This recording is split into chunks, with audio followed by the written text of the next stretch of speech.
అది జరిగిందక్క. శ్రవంతి వాళ్ళమ్మ వచ్చింది. ఆవిడెవరో తెలియడం లేదు. ఎవరినో తీసుకొచ్చి నన్ను బయటికి పంపడానికి ప్లాన్ చేస్తున్నారు. ఆ వచ్చిందెవరో తెలియడం లేదు. ఆ వచ్చింది మేమే. తెచ్చింది శ్రవంతి తల్లి చెంచల. నువ్వే ఈ ఇంటి మేనకోడలివి. అయినా నీతో చెప్పలేను. అది నా పరిస్థితి. శ్రవంతి మేనకోడలు కాదని ఇప్పుడు ప్రూవ్ చేయొచ్చక్క. కానీ నేను కూడా మేనకోడల్ని కాదు కదా. అది వాళ్ళు ప్రూవ్ చేస్తే నా పరిస్థితి ఏంటి? మళ్ళీ ఈ ఇంట్లో అడుగు పెట్టడానికి ఎంత కష్టపడ్డాను. నేనే వైదేహినని చెప్పేంత వరకు ఇక్కడే ఉండాలి కదా. వెళ్ళిపోతే ఎలా? తర్వాత నేనే వైదేహినని చెప్పినా నమ్ముతారో లేదో తెలీదు. వైదేహి, నువ్వు అనవసరంగా టెన్షన్ పడుతున్నావు. నువ్వు భయపడినట్టు ఏదీ జరగదు. నువ్వు వైదేహివి. జానకిలా మారి ఈ ఇంటి మేనకోడలుగా నటిస్తున్నావు. ఇంతవరకు మాత్రమే కదా నీకు తెలుసు. నీకు తెలియంది ఇంకొకటి చెప్పనా?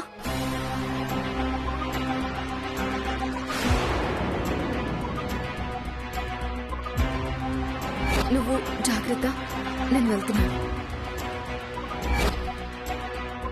అక్కడ నా చెల్లెలుంది. ఆ విషయం వైదేహికి తెలియాలి. విషయం చంచలకు తెలియకుండా ఏం చేయాలో ఆలోచించి చెప్పేస్తాను. ఏదో చెప్పాలని ఆగిపోయావేంటక్క? చెప్తాను. అసలు నీ గురించి నీకు తెలియదేంటో తెలుసా? అది జానకి, నిన్ను పూజ దగ్గరికి రమ్మంటున్నారమ్మా. వెళ్ళు. రాక ముందు నువ్వు వెళ్ళమ్మా. మేమిద్దరం వెనకే వస్తాం. ఏంటి ఈ జానకి గుట్టు రట్టు చేయమని అడిగితే దానికే నా గుట్లు అన్నీ చెప్తున్నావు? నేను చెప్పలేదు మేడం. వదలండి, వదలండి.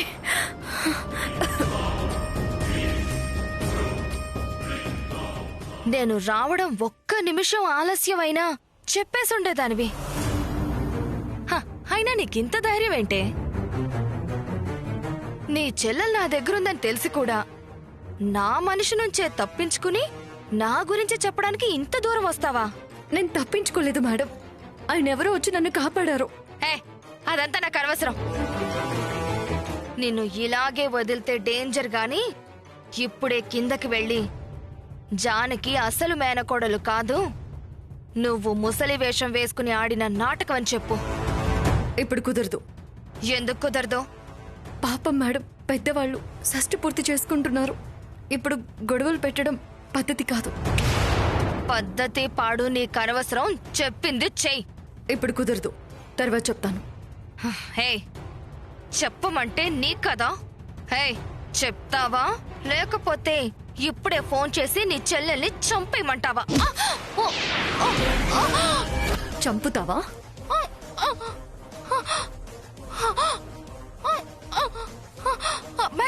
వదులు. చంపుతావా? చంపు. అక్కడ నా చెల్లెలికి ఏమైనా అయ్యిందనుకో, ఇక్కడ తల్లి కూతుళ్ళని అడ్డంగా నరికేస్తాను. నేను చెప్పేది జాగ్రత్తగా విను. నా చెల్లెలు నీ దగ్గరుంది కాబట్టి నేను నీకు చేసే ఫేవర్ ఏంటో తెలుసా? నీ గురించి, శ్రవంతి గురించి ఇక్కడ చెప్పకుండా ఉంటాను. అంతేగాని నువ్వు చెప్పమన్నప్పుడల్లా చెప్పడం కుదరదు. నాకు నచ్చినప్పుడే చెప్తాను. అర్థమైందా? అర్థమైంది. నన్ను వదులు. వదులు మ్యాగీ. మ్యాగీ వదులు ప్లీజ్. మ్యాగీ వదులు. అర్థమైంది.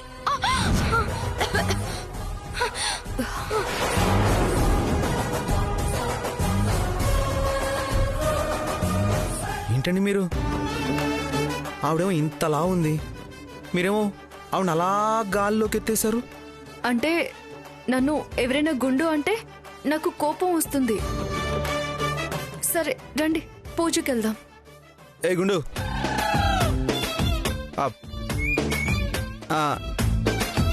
నేను మిమ్మల్ని కావాలని పిలవలేదు. ఏదో అనుకోకుండా అలా వచ్చేసింది.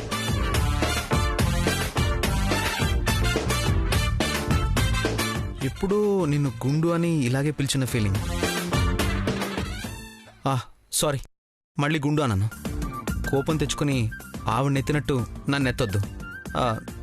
నేను కొంచెం సాఫ్ట్. తెలుసు.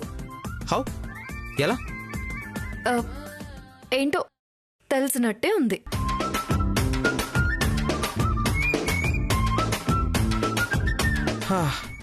అమ్మయ్య, నా మీద కోపం చూపించలేదు. అవును, నాకెందుకు గుండు అని పిలవాలనిపించింది?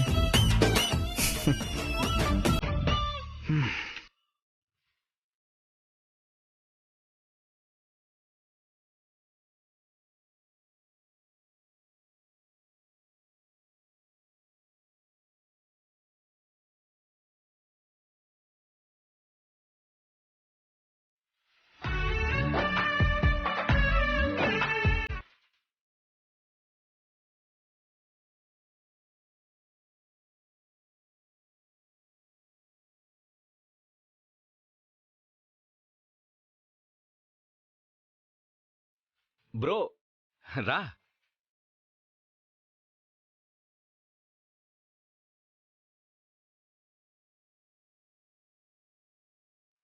Aunty, Maggi.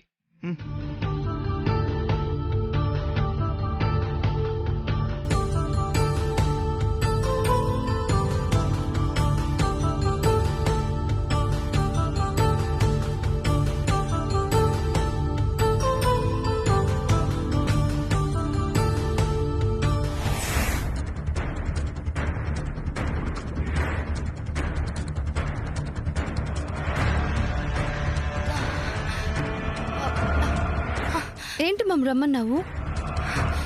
మ్యాగీ హ్యాండ్ ఇచ్చేలా ఉంది బేబీ. జానకి గురించి చెప్పమంటే చెప్పట్లేదు. జానకి అసలు మేనకోడలు కాదు, నువ్వు ముసలి వేషం వేసుకుని ఆడిన నాటకం అని చెప్పాలి. ఇప్పుడు కుదరదు.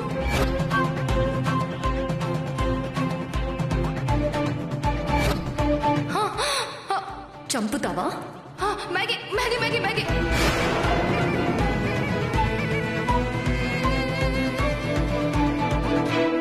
ఇప్పుడు నీకెలా ఉంది మామ్? అదే అర్థం కావడం లేదు. అవతల దశరథ రామయ్య ఆస్తి మేనగోడలకి ఇస్తానని పత్రాలన్నీ పక్కన పెట్టాడు. ఈ జానకి ఏ మేనకోడలని నమ్మారనుకో, ఆస్తి దానికి వెళ్ళిపోతుంది. మనం ఇంకేం చేయలేం.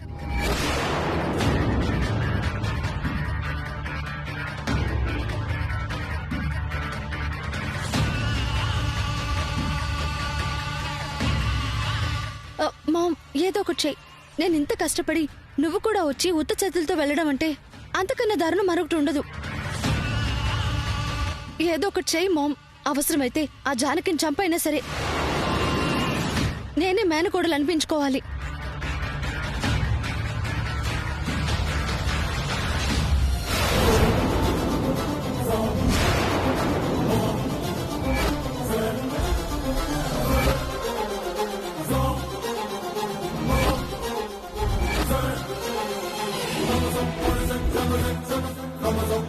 వామ్మో, మీరిద్దరూ తల్లి కూతుల్లా. ఏమీ ఎరగనట్టు అయ్యగారి చెల్లెల్లా వచ్చి ఎంత నాటకమాడారు. నువ్వు మా వైదేహి అమ్మగారి దేవాంశ్ బాబు జీవితాలతో ఆడుకున్నావు. చెప్తా మీ సంగతి. అంజీ అంజీ అంజీ, నేను చెప్పేది విను. వెళ్ళొద్దు అంజీ. బేబీ పట్టుకో బేబీ, వీడిని వదలొద్దు. మా అయ్యగారికి అన్యాయం చేస్తారా? నా ఈ కుటుంబాన్ని నాశనం చేయాలని చూస్తారా? అయిపోయారు మీరు. వదిలో, అయిపోయారు మీరిద్దరు. అంజీ అంజీ అంజీ అంజీ.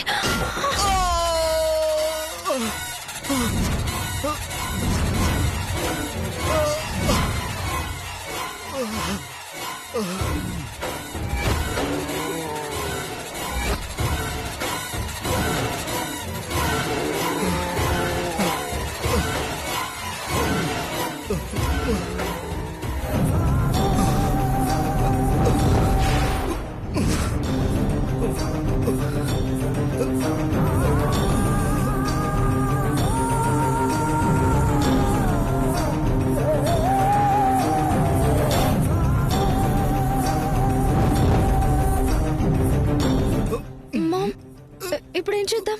ఏయ్, నువ్వు ఒక్క నిమిషం ఉండు. నా గురించి తెలిసిన వాళ్ళు ఎవ్వరు బ్రతకూడదు. చంపేయ్.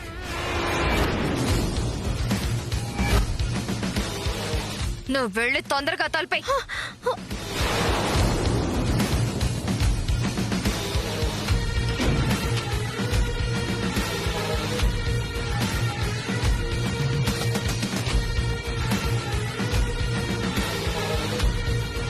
నన్ను చంపినా ఇప్పుడు మీరు మాట్లాడే ప్రతి మాట దేవాంశు బాబుకి జానకమ్మకి వినబడుతుంది.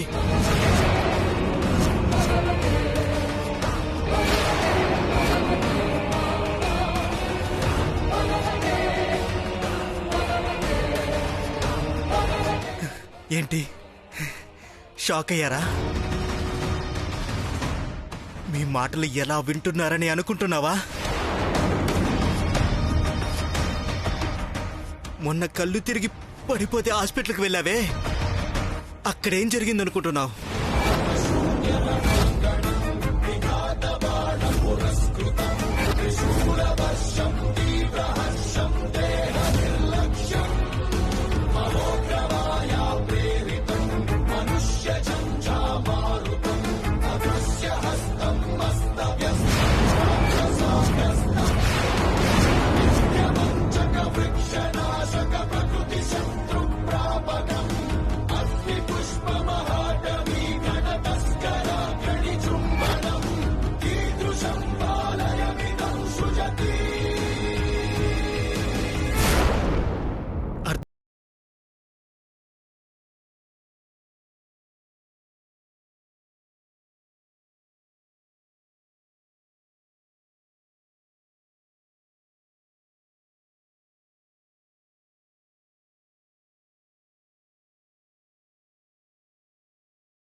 ఇదేంటి? చంపేశావేంటి మామ్? మొత్తం వాళ్ళు వింటున్నారు. బేబీ, వింటే ఈ పాటికే వాళ్ళు వచ్చుండేవాళ్ళు. పూజ జరుగుతుంది కదా, వాళ్ళ ఫోన్ పక్కన పెట్టుంటారు. వాళ్ళు వినేలోగా మన పని పూర్తయిపోతుంది. ఇప్పుడు ఏం చూద్దాం మామ్? నేను జానకి రూమ్ లో ఉండడం మంచి పని అయింది. ఇప్పుడు వీడి చావని ఆ జానకి అకౌంట్లో వేసి నిన్ను మేనకోడల్ని చేస్తాను. నేను చెప్పింది చెయ్యి.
ఎస్ మామ్, ఇదిగో తీసుకొచ్చేసాను.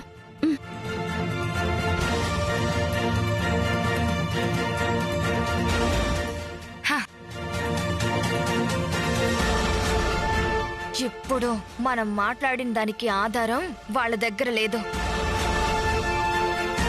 కానీ జానకి అంజీని చంపింది అనడానికి ఆధారం ఉంది. అంజీ శవం. మరి ఆ డాక్యుమెంట్స్ ఎందుకు మామ్? ఊరికే అంజీని చంపింది అంటే నమ్మబుద్ధి కాదు కదా. ఈ మేనకోడలి వాటా ఆస్తి కోసం అంటే నమ్ముతారు. ముందు వెండి పట్టుకో.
ఈ గొలుసు ఇక్కడుందేంటి? ఇదేంటి మామ్? దశరథ రామయ్య చిన్నప్పుడు మేనకోడలు మెళ్ళో వేసిన గొలుసు. ఇది జానకి దగ్గరికి ఎలా వచ్చింది? ఇది గనక మెళ్ళో వేసుకుంటే మేనకోడలు అని ఒప్పుకుంటాడు దశరథ రామయ్య. అయినా అది వేసుకోకుండా ఇక్కడెందుకు దాచింది? ఎందుకైతే ఏంటి మామ్, ఇది వేసుకుని వెళ్తే నేనే మేనకోడలని ఒప్పుకుంటారు కదా. అయితే ఇలాగ వేసుకుంటాను. ఆగు బేబీ, ఇది ఇలా కాదు. ఎలా నీ మెళ్ళోకి రావాలో అలాగే వచ్చేలా చేస్తాను. ఏమీ తెలియనట్టు నువ్వు పూజ దగ్గరికి వెళ్ళి కూర్చో. పద.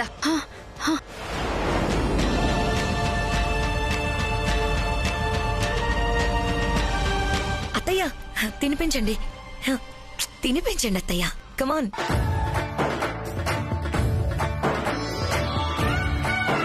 నాన్న, అమ్మకి తినిపించండి.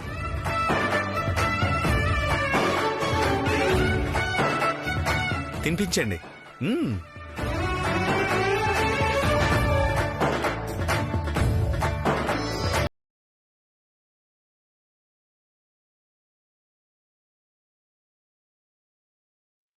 అమ్మా, ఇప్పుడు నువ్వు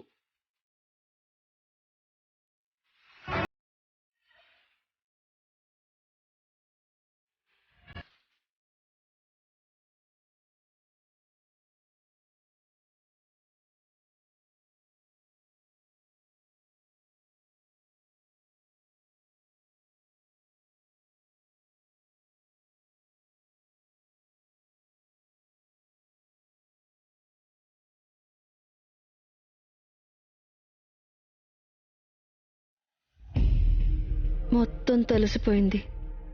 నేను మాట్లాడుకునేదంతా వినడానికి ఏం ప్లాన్ చేశావో నాకు తెలిసిపోయింది. ఇప్పుడు నా ప్లాన్ చూడు. అమ్మా శ్రవంతి,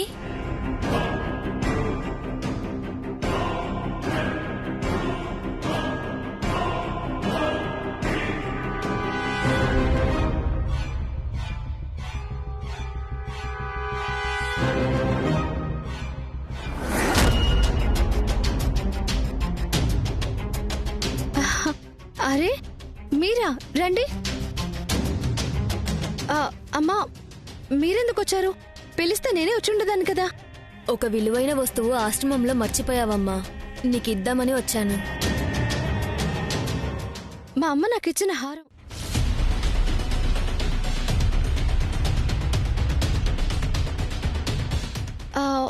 దీనికోసం నేను ఎంత వెతికానో. థ్యాంక్స్ అమ్మా.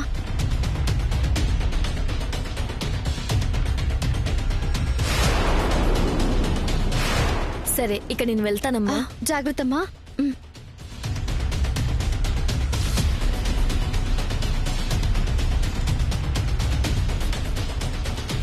మావయ్య, చూసారా చూసారా, ఇది మా అమ్మ నాకు చిన్నప్పుడు ఇచ్చింది.